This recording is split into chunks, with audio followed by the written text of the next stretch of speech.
Hello, വൃശ്ചിക മാസമല്ലേ? ഒന്ന് അമ്പലത്തിൽ പോകാമെന്ന് കരുതി കേട്ടോ. ഞാനും ചേട്ടായും പാറൂസും ആദ്യക്കുട്ടനുമുണ്ട്. ഞങ്ങളുടെ അടുത്തുള്ളൊരു ക്ഷേത്രത്തിൽ മലനട അമ്പലത്തിൻ്റെ ഉപക്ഷേത്രമായ അപ്പൂപ്പൻ നട എന്ന് പറയുന്നൊരു ക്ഷേത്രമുണ്ട്. ഞങ്ങൾ അവിടെയാണ് പോയത് കേട്ടോ. അവിടെ എല്ലാം വിളക്കെല്ലാം കത്തിച്ച് മരത്തിലും എല്ലാം വിളക്ക് കത്തിച്ച് കൽവിളക്കുകളൊക്കെ കത്തിച്ച് വെച്ചിരിക്കുകയാണേ. ഇവിടെ ഇതാ ഇങ്ങനെയാണ് ഭസ്മം വെച്ചിരിക്കുന്നത് കേട്ടോ. ഞങ്ങൾ ഭസ്മം എടുത്ത് തൊട്ട് ആദ്യക്കുട്ടൻ ചാച്ചനെ തൊടാൻ വന്നപ്പോൾ പാറൂസിനെ പിടിച്ച് തെള്ളിയിട്ട് ചാച്ചനെ തൊട്ട് കൊടുക്കാൻ നോക്കുവാണേ. ഭയങ്കര അച്ഛനോട് സ്നേഹമുള്ള പുത്രനാണ് അവന്. പിന്നെ അവിടെയൊക്കെ കുറച്ച് നേരമൊക്കെ ഞങ്ങൾ നിന്നു. പിന്നെ പായസം കുടിച്ചു. പായസം ഉണ്ടായിരുന്നു, ചൂടായിരുന്നു പായസം കേട്ടോ. അക്രാന്തം കൊണ്ട് കൈയിട്ടതാ പുള്ളി പോയായിരുന്നു കേട്ടോ. പിന്നെ ഇത് ആദ്യക്കുട്ടൻ അവിടെ നിന്ന് പായസം കുടിക്കുന്നുണ്ട്.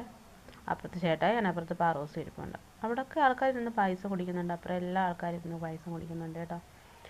നല്ല ഭംഗിയായിരുന്നു അവിടെ ചെന്നിരിക്കാൻ, ഒരു പ്രത്യേക സുഖമായിരുന്നു. പിന്നെ അതാ പാത്രം കഴുകാനായിട്ട് ഞങ്ങൾ പോവാം കേട്ടോ. കുറച്ച് നേരം അവിടെയൊക്കെ നിന്നിട്ട് പിന്നെ ഞങ്ങൾ വീട്ടിലേക്ക് പോകാൻ തുടങ്ങി. വീട്ടിലേക്കല്ല, അമ്മയുടെ അടുത്തേക്കാണ് പോകുന്നത്. അമ്മയുടെ അടുത്ത് പറഞ്ഞാൽ ചേട്ടയുടെ അമ്മയുടെ അടുത്തേക്ക്. അവിടെ നിന്ന് ഒരു 2 മിനിറ്റ് വണ്ടി ഓടിച്ചാൽ മതി. അവിടെ അടുത്ത് അമ്മ താമസിക്കുന്നത്. അമ്മയും അച്ഛനും വാടകയ്ക്കാണ് താമസിക്കുന്നത് കേട്ടോ. ഞങ്ങൾ അങ്ങോട്ടാണ് പോകുന്നത് കേട്ടോ. അവിടെ ചെന്നിട്ട് പിന്നെ കുറച്ച് നേരമൊക്കെ ഞങ്ങൾ അവിടെ കാര്യമൊക്കെ പറഞ്ഞിരിക്കുമായിരുന്നേ. ഇതാ ആദ്യക്കുട്ടൻ വലിയ കാര്യത്തിൽ ചാടി ചെല്ലുന്നുണ്ട് അച്ഛമ്മയെ കണ്ട സന്തോഷത്തിൽ കേട്ടോ. അമ്മ അവിടെ അടുക്കലിൽ ജോലിയായിരുന്നു കേട്ടോ. അമ്മ എന്തൊക്കെയാണോട് ചോദിക്കുന്നുണ്ട്, അമ്പലത്തിൽ ആളുണ്ടോ, പൈസ ഉണ്ടോ എന്നൊക്കെ ചോദിക്കും. ഞാനതൊക്കെ കേട്ടോണ്ട് ഇരിക്കുകയാണ്. പിന്നെ ചേട്ടായി അമ്മയും കൂടെ കുറച്ച് നേരം കാര്യം പറഞ്ഞിട്ടിരുന്നു. ആ സമയം കൊണ്ട് ഞാൻ അവിടെ നിന്ന് പണി ഒപ്പിച്ചു കേട്ടോ. ഒരു ചെറിയൊരു കുരു എൻ്റെ താടിക്ക് നിന്ന്, ഞാനത് പൊട്ടിച്ചതാണ്. പിന്നെ ചോര നിൽക്കുന്നുമില്ലായിരുന്നു. പിന്നെ ചോരയും തുടച്ചുകൊണ്ട് ഞാൻ അവിടെ ഇരിക്കുമായിരുന്നു.